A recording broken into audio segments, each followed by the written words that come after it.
Nathan Whitmore had it all: sleek sports cars, multi-million-dollar investments, and a luxurious estate tucked away in an exclusive gated community just outside of Chicago. To the world, he was the pinnacle of success, an unstoppable investor whose every decision seemed to multiply his wealth.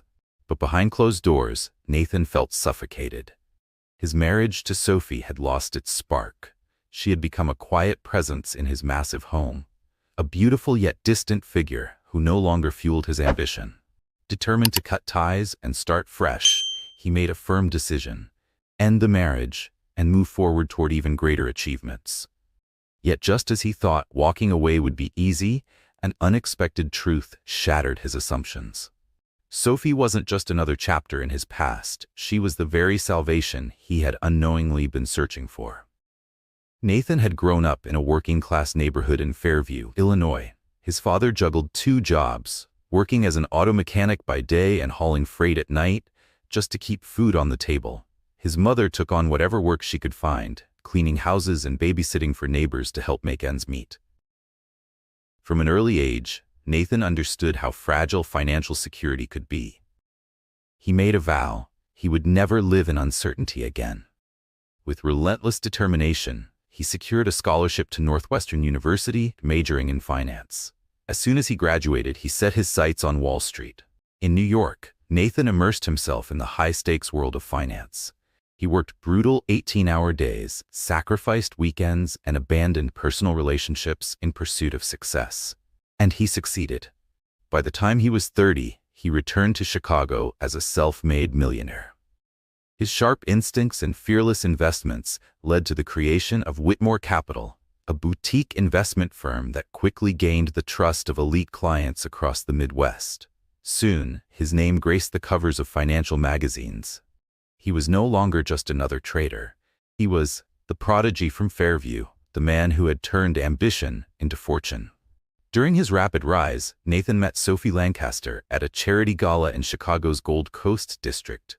She was a volunteer coordinator for a children's hospital fundraiser, radiating warmth and sincerity in everything she did.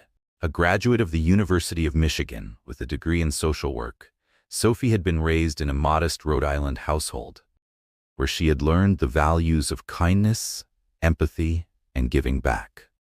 Nathan was drawn to the contrast between them, her compassionate heart against his ruthless ambition.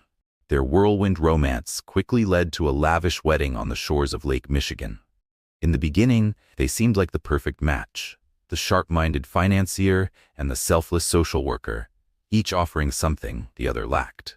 Friends admired how Sophie softened Nathan's hardened edges, while his success provided her with the resources to expand her charitable work. But life has a way of shifting the balance when you least expect it. As Nathan Whitmore's empire grew, so did his wife Sophie's passion for philanthropy. With his financial backing, she expanded her charitable efforts, launching initiatives that made a real impact. They purchased a breathtaking estate in an exclusive gated community in Lake Forest, complete with marble floors, glittering chandeliers, and an infinity pool that overlooked meticulously landscaped gardens. But as Whitmore Capital soared to new heights, Nathan became consumed by the never-ending pursuit of more. More deals, more prestige, more expansions. Late nights at the office turned into weekend flights to Asia, Europe, or Silicon Valley. Sophie, once the person who grounded him, began to fade into the background of his relentless schedule. She tried to bridge the growing distance, planning quiet dinners, weekend getaways, but Nathan was always distracted. His phone was a constant presence at their table, buzzing with urgent calls from London, Hong Kong, or New York. He would step away to negotiate deals, leaving Sophie alone in candlelit restaurants, picking at meals meant for 2. At first, she convinced herself that things would get better, but frustration gradually replaced hope, and the small cracks in their relationship grew into undeniable fractures. While Sophie's philanthropic work flourished, she founded the Whitmore Community Initiative to support underprivileged youth in Chicago. Nathan was noticeably absent from her events. He wrote generous checks, but rarely showed up in person, always citing work obligations. When they were together, conversations felt strained. Nathan assumed that as long as he provided financial security, Sophie had no reason to complain. What he failed to notice was how deeply disconnected she felt. On the rare nights he was home, his mind was elsewhere, checking market reports, responding to late-night emails. The silence between them was no longer comfortable. It was heavy with unspoken words. Sophie confided in her close friend, Charlotte Reed, whom she had met through charity work. Charlotte listened patiently, always encouraging Sophie to express her feelings to Nathan. But whenever she tried, he became defensive. "Why are we even having this conversation?" he would sigh, brushing off her concerns. "Everything is fine." But everything was not fine, and neither of them realized just how deep the rift had grown, until Nathan, blinded by his ambition, made a choice that would change their lives forever. It was a sweltering August afternoon when Nathan first uttered the word divorce. He had just returned from an exhausting 3-day negotiation in Tokyo, closing a multi-million-dollar hedge fund deal. Jet-lagged and irritable, he stepped onto their patio, where Sophie sat sipping iced tea, the sun casting a soft glow around her. Normally, seeing her would bring a sense of homecoming, but today all he felt was an inexplicable heaviness in his chest. Sophie looked up, her warm smile easing into place as she set down her glass. "You're back," she said gently. "How did it go?" Nathan shrugged, dropping into the chair beside her. "Fine, the deal's done, but it was draining." She reached for his hand, her touch light but sincere. "I'm proud of you. I know it's exhausting, but look how far you've come." Instead of responding, Nathan pulled his hand away, leaning back to stare out at their perfectly trimmed hedges and pristine lawn. The life they had built together looked flawless from the outside, but inside, something was breaking. The emerald green lawn stretched before Nathan Whitmore, a pristine symbol of the life he had meticulously built. Everything in his world was polished, curated to exude success, from his marble-floored mansion to his thriving business empire. Even his marriage had to fit the mold of perfection. And yet, standing there on the patio, he felt suffocated by it all. For the first time, he wondered if Sophie was part of the weight pressing down on him, rather than the relief he had once sought. "You know," he began, his voice edged with tension, "it's strange. You say you're proud of me for working myself to the bone, but I can't remember the last time I came home and actually felt at home." Sophie frowned, confusion flickering across her face. "What do you mean?" The frustration inside him surged, spilling out in words he hadn't planned. "I'm always on the move. We barely talk anymore. And when we do, it's about your charity events or the house renovations. There's nothing between us. No spark, no excitement. I just feel trapped." Her expression fell. "Trapped? By me?" Nathan hesitated, a pang of guilt tightening his chest, but resentment drowned it out. "I don't know," he admitted. "Maybe we rushed into this. I was so focused on creating this perfect life that I never stopped to ask myself if it's what I really wanted. You have your world, I have mine, and most of the time, we're just strangers living under the same roof." Tears welled in Sophie's eyes, but she refused to let them fall. Instead, she steadied herself, her voice soft but firm. "If that's how you feel, then let's work on it, Nathan. Let's fix this. I still believe in us." He looked away, jaw clenched. "I don't know if there's anything left to fix." The words tasted bitter, but he forced them out. "I've been thinking maybe we should consider a divorce." The word landed like a thunderclap between them. Sophie's breath hitched as she stared at him, searching his face for any trace of hesitation, any sign that he didn't truly mean it. But all she found was exhaustion and frustration. "Do you really want that?" she asked, her voice unsteady. "Or are you just overwhelmed?" Nathan exhaled sharply. "I need space," he said. "Time to think, to figure out if we're actually right for each other or if we're just clinging to something that's already gone. I'm not saying this is final, but we need to be honest with ourselves." Sophie swallowed hard, the lump in her throat growing heavier. She had known he had been distant lately, but she had never imagined he would talk about ending their marriage so casually. "If you need space, take it," she whispered. "But don't throw away everything we've built on a whim." Nathan pushed back from the table and rose to his feet. A part of him wanted to comfort her, to take back the words that had just escaped his lips. But another part, the part that had been whispering for months that freedom was the key to his happiness, held him back. "I'll be in my study," he said quietly. "I'll stay in the guest room for now."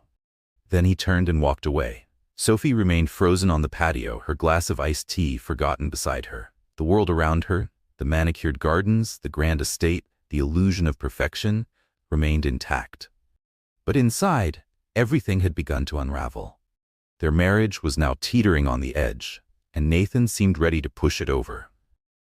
In the days that followed Nathan's shocking declaration, an eerie silence settled over the Whitmore estate.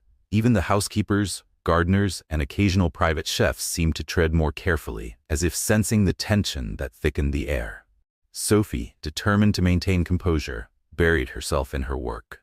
She finalized plans for the upcoming Whitmore Community Initiative Gala, visited hospital wards where her volunteers worked, and met with local businesses to secure sponsorships.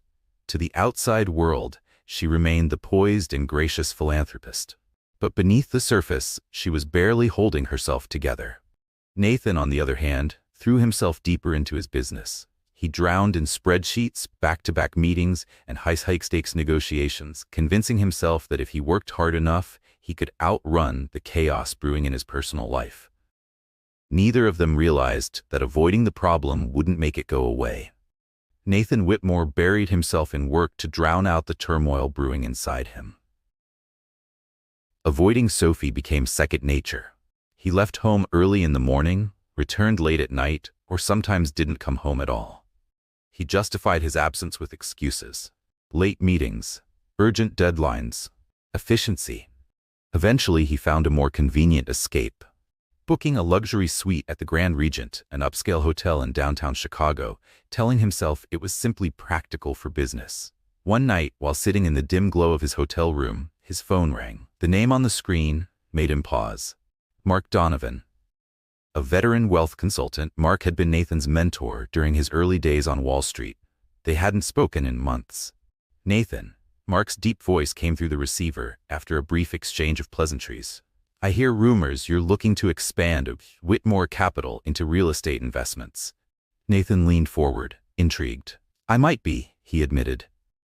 I've got a potential partner from Los Angeles who's looking for a joint venture. Mark continued. Let's grab dinner tomorrow and talk. Nathan agreed without hesitation. Any new opportunity was a welcome distraction. The next evening, they met at an upscale steakhouse in Chicago's Gold Coast district. The conversation began with business, expansion plans, investment strategies, projected profits. But after a while, Mark leaned back in his chair, swirling the whiskey in his glass, his expression shifting from professional to personal. You don't look great, kid. His eyes studied Nathan carefully. Dark circles under your eyes, permanent scowl on your face, this business eating you alive more than usual? Nathan forced a dry chuckle. Just a rough patch. I'll manage. Mark raised an eyebrow. And Sophie? Nathan's stomach twisted. We're on shaky ground, he admitted. Thinking about a divorce, actually. Mark set his glass down, his gaze sharp with concern. A divorce? He shook his head. Sophie's a rare one, Nathan. What happened? Nathan shrugged, bristling at the question. We've grown apart. She's busy with her charity work. I'm constantly traveling. We barely talk anymore. Mark studied him for a moment before speaking, his voice calm but firm. Is that a reason to walk away, or is it a sign that you need to figure out why the marriage is falling apart? Nathan stiffened. I don't need a lecture, he said, his tone clipped. I need clarity, and the more I think about it, the more I realize maybe we were never right for each other. Mark sighed, tapping his fingers against the table. I'm not trying to lecture you. Just consider this. You've spent years building your career, and Sophie has spent years building a life with you. Even with her philanthropic work, she still sees you as her partner. So ask yourself this. Will walking away actually make you happy? Or are you just running from the parts of yourself you don't want to face? A flicker of irritation surged in Nathan, but he pushed it down. Thanks for the concern, he said, signaling for the check. But it's my decision. Let's focus on the real estate deal. Mark nodded, though his eyes reflected unspoken concern. The conversation returned to business, but the tension lingered. Later that night, Nathan sat alone in the dim glow of his hotel suite, unable to sleep. His mind felt restless, his thoughts tangled. He picked up his phone and absently scrolled through recent photos from Whitmore Capital's charity events. Sophie appeared in several of them, radiant and confident, shaking hands with business leaders, hugging children at the hospital. His thumb hovered over one particular image, Sophie, standing on stage at a fundraiser, speaking passionately about her community initiative. He remembered that day vividly, the way her eyes had shone with determination as she pitched the idea to him, the way she had spoken about changing lives, about using their wealth for something greater than just financial gain. At the time, he had felt proud. Proud of her sincerity, proud to stand beside someone with so much heart. Now, as he stared at the screen, an unsettling question crept into his mind. Had he lost sight of what really mattered? Nathan Whitmore had always believed in control. He controlled his finances, his career, his future. But now, as he sat alone in his dimly lit hotel suite, staring at the city skyline, he felt something slipping through his grasp. For the first time, he wondered, was Sophie better off without him? Did she deserve more than a husband who wanted out the moment things got difficult? Was it truly freedom he craved, or was he simply running from the weight of emotional intimacy? The questions unsettled him, but each time doubt crept in, he pushed it away with sheer stubbornness. He was Nathan Whitmore, a self-made millionaire, an unstoppable force in the world of finance. If a relationship no longer served him, wasn't it logical to end it? But logic rarely ruled the heart. And as the night stretched on, Nathan realized that his carefully constructed world was beginning to unravel. While Nathan wrestled with his own demons in his downtown office, Sophie was battling hers at home. She knew she couldn't force him to stay if he was determined to leave. But deep down, she sensed that something else was eating away at him, something bigger than just a failing marriage. She had seen it in his eyes, the hollow expression, the restless energy, the way he barely looked at her when he did come home. His presence feeling more like a shadow than a partner.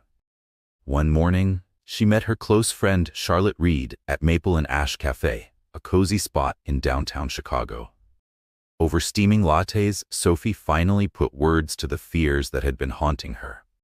"He's talking about divorce," she confessed. "He barely speaks to me anymore, and I don't think it's just about us. I feel like he's carrying something I can't reach." Charlotte listened intently, stirring her coffee. "Have you suggested counseling?" Sophie nodded. "He won't even consider it. Says there's no point if he's already leaning toward ending things." Charlotte exhaled, her expression thoughtful. "Then maybe it's time to focus on you. If he wants space, give it to him, but don't lose yourself in the process. Keep doing your philanthropic work. Keep being you. If Nathan is meant to be part of your future, he'll realize what he's throwing away." Sophie swallowed hard, blinking back tears. "I'm scared," she whispered. "He used to be so loving. Now it feels like he's slipping away, and I don't know how to hold on." As the weeks passed, Sophie buried herself in her work, throwing her energy into the Whitmore Community Initiative's most ambitious project yet, a charity gala at the Chicago Public Library, aimed at raising funds for a children's counseling center in a struggling neighborhood. She partnered with local businesses, secured top chefs to donate their culinary talents, and recruited artists to auction off their work. The event was shaping up to be the pinnacle of her philanthropic efforts, a night that would make a real difference. Meanwhile, Nathan had his own priorities.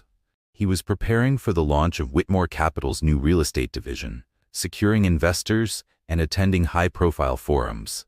He posed for financial magazine covers, hosted lavish dinner parties for potential backers, and convinced himself that building an empire, was all that truly mattered. He ignored Sophie's calls, deflecting anything that reminded him of the life he was leaving behind. His focus was singular, creating a brand so powerful that no personal scandal, not even a divorce, could overshadow it. Then, one afternoon, a package arrived at the Whitmore estate, addressed to Sophie. She opened it to find a preliminary divorce agreement, straight from Nathan's legal team. Her heart pounded as she flipped through the pages, cold, calculated clauses dividing their assets, reducing their life together to bullet points and fine print. For a moment, something inside her cracked, but instead of breaking down, she felt something else. Determination. This might be the push she needed. Sophie Whitmore wasn't ready to give up. Somewhere beneath the cold exterior, the man she had fallen in love with still existed. She just had to find a way to reach him. Under the guidance of Charlotte Reed and a few trusted colleagues, Sophie made a decision. She would keep the looming divorce a secret until after the upcoming charity gala. Months of hard work had gone into the event, and a public scandal could jeopardize everything. But more than that, she needed time. Time to formulate a plan. Time to understand what was truly haunting Nathan. During one of her late nights in his home office, searching for something, anything, that might give her insight, she stumbled upon an old binder tucked away in a cabinet. The label read, "Family Accounts." Curious, she flipped it open. Inside, she found a collection of letters, handwritten by Nathan's father, a man who had passed away years before. She read in silence, her heart tightening with each word. The letters spoke of desperation, unpaid hospital bills, mounting debts, a foreclosure that had forced them out of their home. A lump formed in Sophie's throat as realization struck. Nathan wasn't just obsessed with success, he was terrified of failure. Every sleepless night, every relentless deal, every frantic business trip, he was still running, not from her, not from their marriage, but from the ghosts of his childhood. Tears welled in her eyes as she traced the ink on the page. She couldn't undo Nathan's past. She couldn't force him to face his demons. But maybe, just maybe, she could help him see that he didn't have to fight them alone. With the gala fast approaching, Sophie made a silent vow. This would be her last stand, no matter the cost.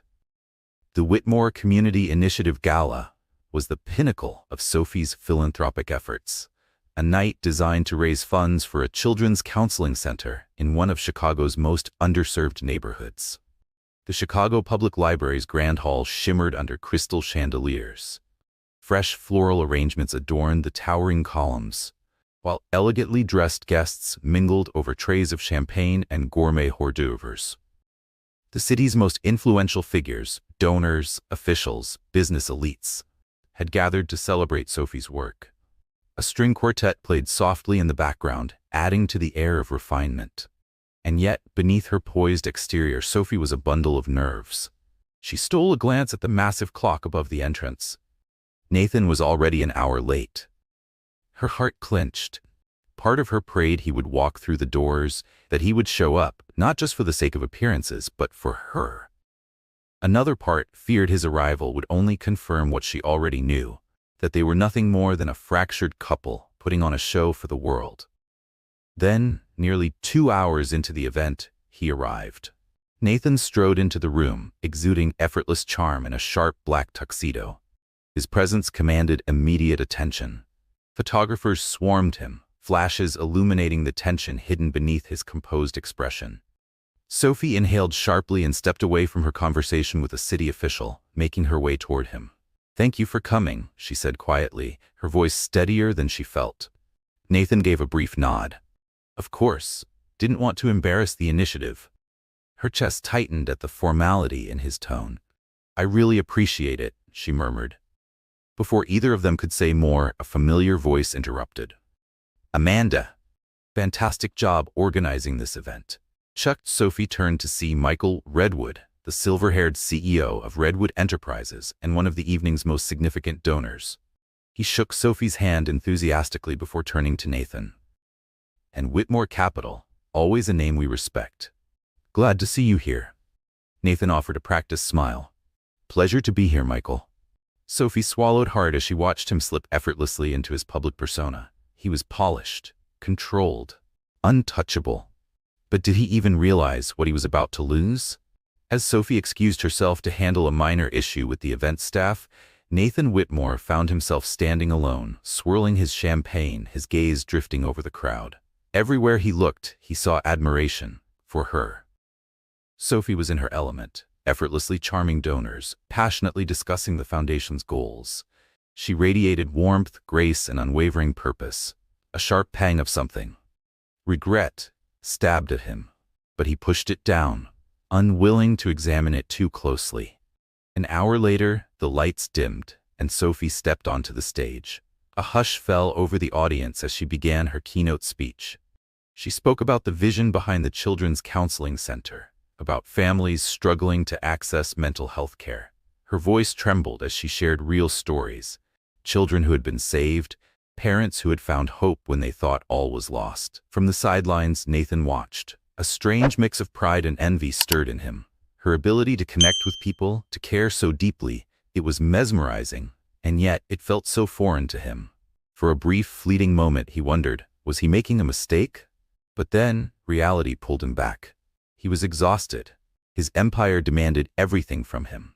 And Sophie's world, as noble as it was, had always felt like an afterthought in his life. As she ended her speech with a heartfelt thank you and introduced a special musical performance, thunderous applause filled the hall. She stepped down from the stage, immediately surrounded by well-wishers. Reporters clamored for interviews, donors showered her with praise. The entire scene felt like a tribute to her unshakable compassion.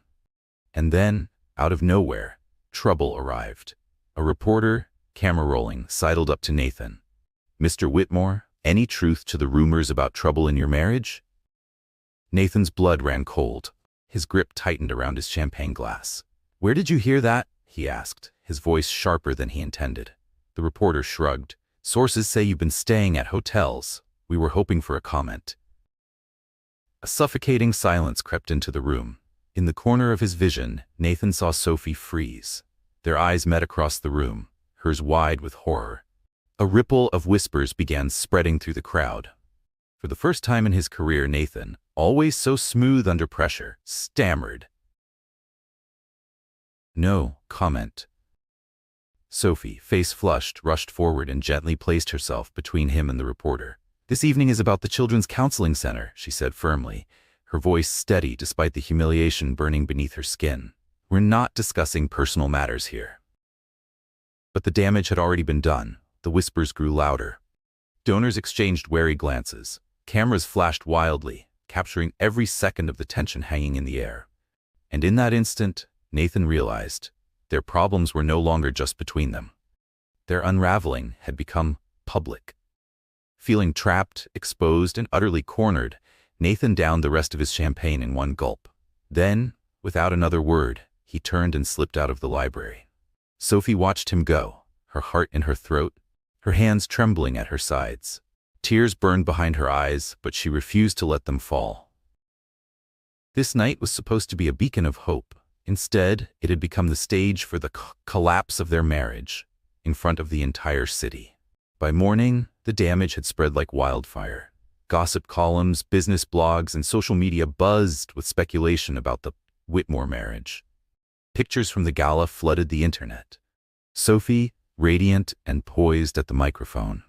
Nathan, tense and withdrawn, barely meeting her gaze. The world now knew what Sophie had been desperately trying to keep private. And Nathan, for all his efforts to control the narrative, had just lost control of the most important thing in his life. The rumors spread like wildfire. Some tabloids claimed Nathan Whitmore had fallen for someone else. Others suggested Sophie had become too powerful in her own right, eclipsing her husband's success. The headlines were relentless. Whitmore Capital, a storm behind closed doors. Charity in chaos. Is the Whitmore marriage on the brink? At Whitmore Capital, Nathan tried to maintain his composure, focusing on finalizing negotiations for his company's new real estate division. But the hushed whispers in the hallways and the subtle, lingering stares from employees made it clear. His personal life had become office gossip. Then came the email. Polite but pointed, the board of directors expressed their concern about the negative media attention. If a messy divorce dragged the company's name through the mud, it could cost them millions, especially from family-oriented brands that wanted nothing to do with scandal. Meanwhile, Sophie faced her own storm. Calls flooded in from sponsors of the Whitmore Community Initiative. Some reassured her of their continued support, praising her resilience. But others voiced hesitation, worried that the drama surrounding her marriage might overshadow the cause. Every conversation left her drained. Charlotte Reed and Mark Donovan both reached out, offering sympathy and advice, but Sophie barely had the energy to respond with more than a polite thank you. That afternoon, feeling utterly lost, Sophie found herself sitting across from Dr. Alia Rosen, her longtime therapist. She had booked the appointment in desperation, hoping for clarity. Tearfully, she recounted everything: the gala disaster, the divorce papers, Nathan's emotional detachment. It's like he's built an impenetrable wall around himself, she murmured, clutching a tissue. And every time I try to reach him, he pulls away even more. I'm torn between letting him go and fighting for him. Dr. Rosen's voice was gentle. What do you want most, Sophie? Is it truly the marriage? Or is it the fear that Nathan is going to self-destruct under the pressure? Sophie hesitated. I love him, she admitted, and I see that he's hurting. But I can't let him drag me down if he's already decided I'm not part of his future. Dr. Rosen nodded thoughtfully. Then perhaps it's time to focus on your own well-being first. Love him if you must, but not at the expense of yourself. That evening, when Sophie returned home, the mansion was eerily quiet. Nathan's assistant had sent her a curt email earlier in the day. He had left for New York for an investor meeting. Her gaze fell on the stack of unopened mail in the foyer. Among the envelopes was an invitation to a high-profile real estate conference in Manhattan. Nathan was listed as a keynote speaker. Sophie let out a soft, bitter laugh. He was moving forward with business as usual, as if their marriage wasn't crumbling beneath them. Unable to sleep, she wandered through the dimly lit halls of the mansion, her footsteps echoing against the marble floors. Eventually, she found herself standing at the doorway of Nathan's study. Flipping on the lamp, she let her eyes drift over the space, the towering bookshelves stacked with finance literature, the trophies commemorating Whitmore Capital's achievements, the mahogany desk meticulously organized. And then she saw it. A framed photograph, lying face down. She reached for it, turning it over in her hands. It was their wedding photo. The two of them, toasting under a canopy of fairy lights, their faces glowing with love and excitement. Tears blurred Sophie's vision. How had they gotten to this point? Setting the photo down, she reached for one of the desk drawers. To her surprise, it was locked. Frowning, she searched through the desk until she found a spare key Nathan often kept hidden beneath a stack of papers. The lock clicked open. Inside, beneath neatly filed business documents, was a small, worn envelope. She pulled it out, her heart pounding. Inside were personal records, old medical documents, therapist receipts from years ago. Sophie's breath caught in her throat. Nathan had been seeing a therapist? And he had never told her? Sophie Whitmore clutched the papers in her trembling hands, her heart aching as she scanned Nathan's hurried scribbles. Among the scattered notes and financial calculations, one phrase stood out. What if I fail? She exhaled sharply, the weight of those 4 words sinking into her chest. Beneath Nathan's polished confidence, beneath the empire he had built, lay a crippling fear of failure. A fear so deep it had driven him to push away everyone who cared about him. For the first time, she truly understood. But understanding wasn't enough. Because no matter how much she wanted to help, no matter how much she loved him, if Nathan refused to confront his own demons, then all the good intentions in the world wouldn't save their marriage. And so a different question haunted her. Did she have the strength to walk away? To let him learn his lessons the hard way, even if it meant losing him forever? Weeks passed, and Nathan's travel schedule became more frantic than ever. Manhattan for the real estate conference, Chicago for investor meetings, London for a private equity summit. Each city provided a temporary escape, away from the swirling rumors, away from the whispers at Whitmore Capital, and most of all, away from Sophie's disappointed gaze. But no matter where he went, the headlines followed. He told himself he didn't care. Yet every time he caught a glimpse of Sophie's name in the news or saw an update from her foundation, a sharp pang of guilt gnawed at him. She was moving forward. The Children's Counseling Center was well underway, and Sophie had begun sharing heartfelt stories of the families they were helping. The comment sections overflowed with praise, an angel for Chicago's most vulnerable. Meanwhile, what was he doing? Closing another deal? Expanding another division? For the first time, he wasn't sure if any of it actually mattered.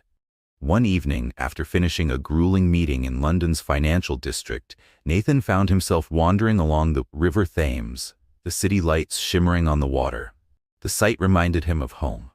The way the Charles River looked at night back when he and Sophie would take long walks, dreaming about the future. Lost in thought, he barely noticed the quaint little cafe until a familiar voice pulled him back to reality. Mark Donovan. Nathan's old mentor sat at an outdoor table, a knowing expression on his face. Nathan had been avoiding him since arriving in London. Still, Mark gestured for him to join. Too exhausted to resist, Nathan sank into the chair. "You look like a man carrying the weight of his own regrets," Mark said, studying him over his coffee. Nathan let out a dry laugh. "You don't stop, do you?" Mark waved over a waiter and ordered another coffee, for Nathan, not for himself. Then after a pause, he spoke. "Look, I know you hate unsolicited advice," he said, his voice quieter now. "But have you even considered that your personal meltdown is costing you more than you think?" Nathan scoffed. Mark continued, undeterred. "Your board is nervous, your staff senses something's off, and you're about to lose a woman that most men would fight to keep by their side." Nathan smirked bitterly. "Well, if they want her, they can have her. We don't fit anymore." Mark leaned forward, his eyes sharp. "Don't fit," he repeated. "Or are you afraid you'll never live up to the man she believes you can be?" Nathan's smirk vanished, his jaw clenched. "That's nonsense," he snapped. But his pulse pounded at the truth in Mark's words. Mark sighed, leaning back. "A friend in Chicago told me Sophie is pushing forward with the counseling center. She's out there, actually changing lives. And what are you doing, Nathan? Stacking up more deals, chasing more money? That's not a life. It's a treadmill you don't know how to get off." Silence stretched between them, broken only by the distant chatter of passing tourists. Mark rose to pay the bill. "You can keep running if you want," he said, dropping a few bills on the table. "But at some point you have to ask yourself, what exactly are you running from?" Then he walked away, leaving Nathan alone with his thoughts. And for the first time in a long time, Nathan didn't have an answer. Nathan Whitmore sat in silence. Mark's words were playing in his mind. And for the first time in a long time, he let himself remember. He thought of Sophie, staying up late to help him refine his pitch, when Whitmore Capital was just an idea, of how she had believed in his dream, championing his ambition before anyone else did. She had never asked him to slow down, never demanded that he choose her over success. All she had ever wanted was to be part of his journey. And somewhere along the way, he had decided that was too much to ask. That night, alone in his London hotel room, Nathan found himself scrolling through old photos on his phone, snapshots of their early years together. Then, he stumbled upon a short video. It was from an anniversary trip to Cape Cod. Sophie was laughing, struggling to hold onto her sun hat as the wind threatened to snatch it away. He could hear his own voice in the background, trying to steady the camera, teasing her about the hat. Her laughter was carefree, unfiltered, filled with love. And in that moment, Nathan felt the full weight of what he was about to lose. When was the last time he had heard that laughter? When was the last time he had been the reason for it? A sharp pang of regret struck him. For months he had convinced himself that leaving Sophie would solve everything, that his fears, his anxieties, his relentless drive for more would somehow disappear once he was free. But now, for the first time, he saw the truth. Divorcing Sophie wouldn't erase his insecurities. It would only make them louder. He closed his eyes, phone still in his hand, as a single thought cut through the noise. What if Sophie wasn't the obstacle to his happiness, but the key? The next morning, without hesitation, Nathan booked the first flight back to Chicago. He had no plan, no rehearsed speech, just an overwhelming urgency. He needed to see her before it was too late. He arrived at the Whitmore estate late in the afternoon, jet-lagged and uneasy, but something felt off. The house was too quiet, no staff moving about, no sounds from the kitchen. And then, he noticed the little things missing. The framed photos from the mantel, her favorite throw blanket from the couch, even some of the books from the shelves. A sudden panic gripped his chest. He called her name. No answer. He grabbed his phone and dialed. Straight to voicemail. Had she already left him? Was he too late? Then a memory surfaced.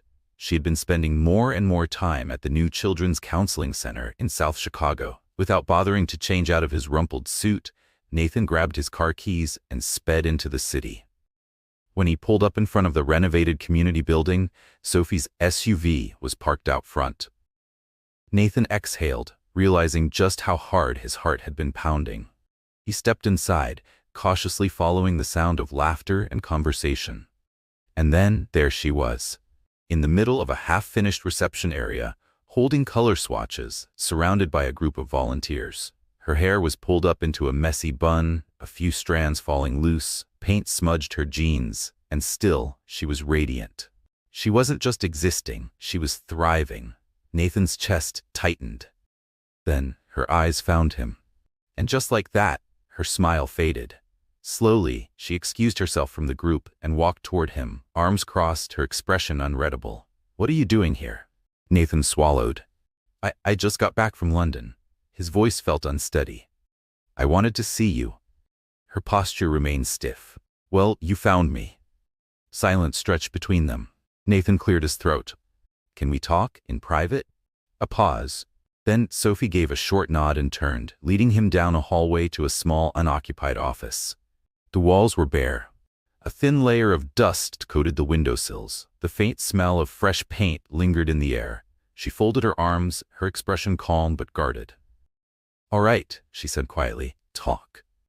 Nathan Whitmore took a slow, steady breath. "Look, I'm sorry for everything." Sophie stood before him, arms still crossed, her expression unreadable. He swallowed hard. "The gala, the rumors pushing you away, I know how badly I messed this up." Her eyes flashed with hurt. "That's putting it lightly. You wanted a divorce, Nathan."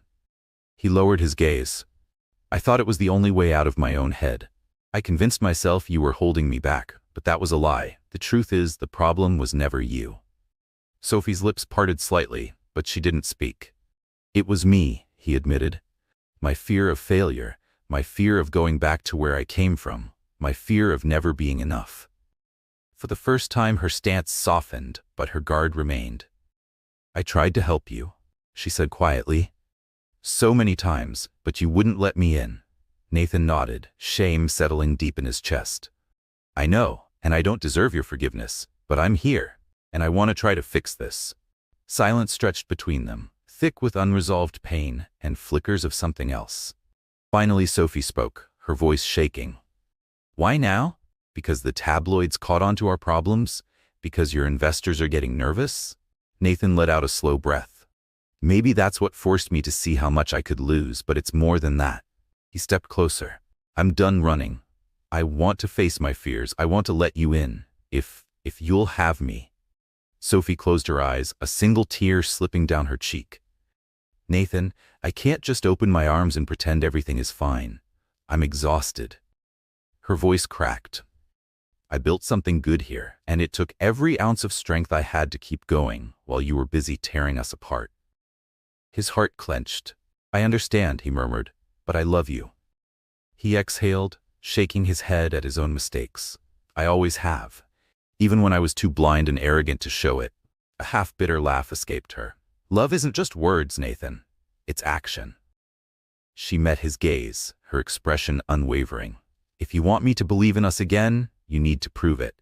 That means counseling, honesty, actually being here, not disappearing to some hotel or jetting off to another country whenever things get hard." Nathan nodded without hesitation. "Anything. I'll do whatever it takes. Just, please, let's try." They stood there in the quiet, dusty office of the nearly finished counseling center, the very project Sophie had poured her soul into. The same project Nathan had ignored. Slowly, tentatively, she reached out, placing a hand on his cheek. Nathan closed his eyes at her touch, emotions swelling in his chest. Maybe this was a beginning. Maybe it was too late. But for once, Nathan Whitmore was willing to take a gamble on love rather than success. True to his word, Nathan made changes, real ones. He canceled a string of unnecessary business trips. He delegated more responsibilities at Whitmore Capital, and he found a highly regarded marriage counselor in Cambridge, Dr. Eleanor Kim, a soft-spoken but perceptive therapist. Their first session was awkward. Nathan fidgeted in his seat, unused to vulnerability. Sophie sat stiffly beside him, arms crossed, her eyes wary. But Dr. Kim's questions were sharp and compassionate, forcing them to finally articulate what had been left unsaid for so long. Over the weeks, the truths began to surface.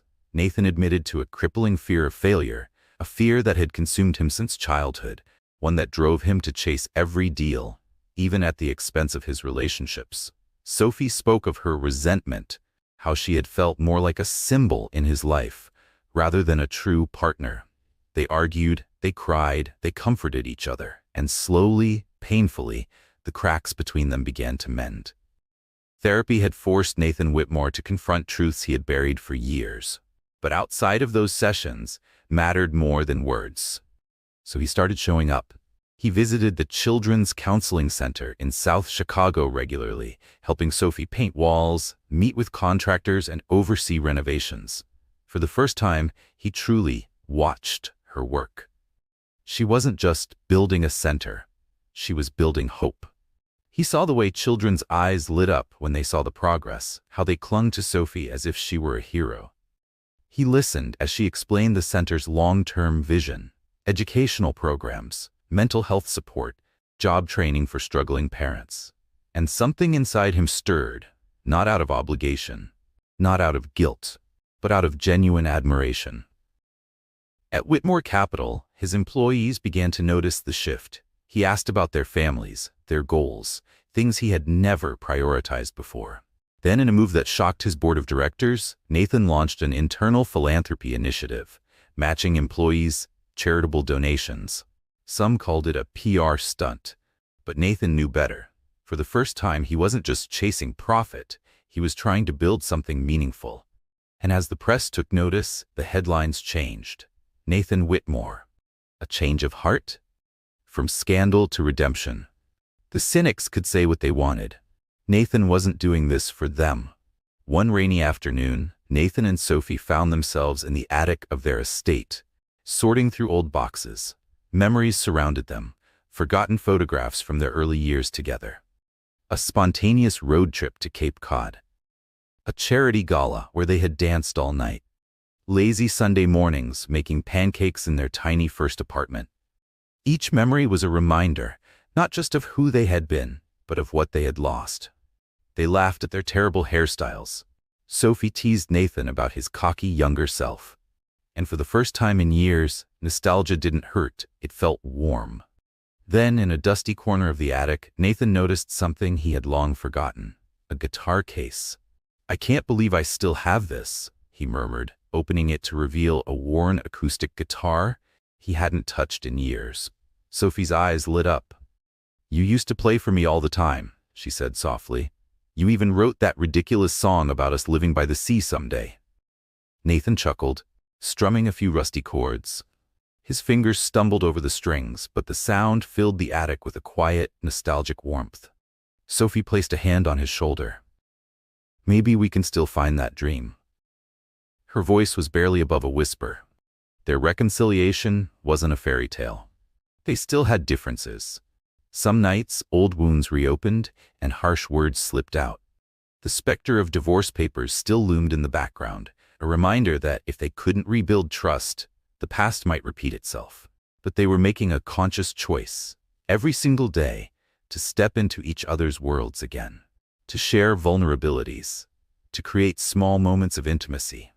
And as the days passed, Nathan finally understood. Real success wasn't about dominating the market or accumulating wealth. It was about having someone who believed in you. And Sophie, cautiously but genuinely, began to trust him again, not because of his words, but because of his actions. Together, they weren't fixing their marriage. They were building something new. And just as they were learning to move forward, step by step, the counseling center neared completion, a physical symbol of growth, healing, and second chances. For the community, for the children, and for them. The final coat of paint had dried. The donated furniture had arrived, carefully placed in the counseling center's bright, welcoming rooms. The small library was now stocked with books on mental health, parenting, and personal growth, a space designed to offer knowledge, comfort, and hope. As the opening day approached, Sophie Whitmore and her team of volunteers organized a soft launch event, inviting community members to tour the space and learn about the programs soon to begin. Nathan stood near the entrance, watching as she addressed a room filled with families, city officials, and even some of Whitmore Capital's biggest clients. Investors who had contributed to the center's funding, and now wanted to see where their donations had gone. Her voice carried with confident warmth, the same quality that had first drawn him to her. And yet, standing there, truly listening, he realized something painfully obvious. He had spent years admiring Sophie's strength, but had never fully appreciated it. As he glanced around the space, the carefully chosen decor, the thoughtful details designed to make people feel safe, he felt something shift inside him. This was more than a philanthropic project. This was her heart, made tangible. A reflection of everything she stood for: empathy, empowerment, and unwavering hope. And for the first time, Nathan truly saw it. A silent promise. After the event, the couple mingled with guests. Charlotte Reed, Sophie's ever-loyal friend, greeted them both with a warm hug. "This place is incredible," she said, beaming. "And I can see how much stronger the two of you are now." Sophie smiled, her eyes meeting Nathan's. Without thinking, he reached for her hand, giving it a gentle squeeze. A silent thank you passed between them. They had come so far from the brink of divorce. Though the legal papers still existed, tucked away in a drawer somewhere, neither of them felt the need to finalize them anymore. A moment of truth. As the event wound down and guests began to leave, Sophie led Nathan into a small therapy room tucked away in the center. The walls were painted a soft shade of blue, designed to bring calm. A cozy bookshelf stood in one corner. 2 plush chairs faced each other, separated by a simple wooden table. She let out a slow breath. "This is my favorite spot in the whole center," she confessed. "It's where parents and children can come and just talk." Nathan nodded. "It's peaceful." She hesitated, then turned to face him fully. "Nathan, I just want to say thank you. Not just for donating, but for actually being here." Her voice caught slightly. It reminds me of why I fell in love with you. Your vision, your passion. When you truly care about something, you give it everything." Emotion surged in Nathan's chest as he reached for her hands. His own trembled slightly. "I almost lost you," he murmured, "because I was too afraid to see beyond my own fears." He swallowed, his voice rough with emotion. "If anyone saved someone here, Sophie, it was you. You saved me from myself." For a moment, they stood in quiet understanding, hearts pounding in sync. Then, a gentle knock on the door. Nathan sighed, stepping back as Mark Donovan peeked in, smiling broadly. "Hate to interrupt," Mark said with a smirk, "but the mayor wants a quick word with both of you." Sophie laughed softly. "Of course. Let's go." As she turned to leave, Nathan lingered for just a second longer. Then, before stepping out of the room, he glanced at her and asked, "You ready for this next chapter?" Sophie met his gaze, her eyes shining. "Absolutely." A final choice. A few days later, they sat side by side in their lawyer's office. The preliminary divorce agreement lay untouched on the table between them. Elizabeth Ang, their attorney, folded her hands and looked at them carefully. "So, what do you want to do about these documents?" Nathan turned to Sophie. She met his eyes, no hesitation this time. And in silent agreement, he reached forward, sliding the papers back toward Elizabeth. "We'd like to withdraw the petition," he said. "We're committed to working on our marriage." Sophie placed her hand over his, her voice steady. "We've started therapy, and for the first time in a long time, we're really listening to each other. We believe there's a future for us, together." Elizabeth smiled warmly. "I'm happy to hear that. I'll handle the paperwork." As they stepped out of the office and into the afternoon light, Nathan felt something he hadn't in a long time. Relief. And this time, he wasn't running from it. He was embracing it. Nathan Whitmore looked at Sophie, the woman who had stood by him through everything. She had always been kind, relentless in her compassion, and unwavering in her belief that people could grow beyond their limitations. For so long he had been searching for something, chasing success, running from his fears, convinced that freedom would bring him happiness. But the truth had been right in front of him all along. Sophie wasn't just his wife, she was his partner, his equal, his home. Hand in hand, they stepped into the crisp Chicago afternoon, the sun warming their faces. Ahead of them lay the unknown, challenges in business, in life, and in their ever-evolving love story. But now, for the first time, Nathan wasn't afraid of what lay ahead, because this time, they would face it together. Their love had been tested by fire, and it had emerged stronger than ever. Life often tests us in ways we don't expect. Nathan Whitmore learned this lesson when he almost lost everything he had once taken for granted. In his relentless pursuit of success, he had nearly pushed away the one person who had always believed in him, his wife, Sophie. But when fate forced him to confront his own fears and failures, he realized something profound. The very woman he had wanted to walk away from was his greatest ally all along. Through counseling, compassion, and a renewed sense of purpose, Nathan and Sophie didn't just save their marriage. They rebuilt it on a foundation of trust, growth, and a shared commitment to something greater than themselves.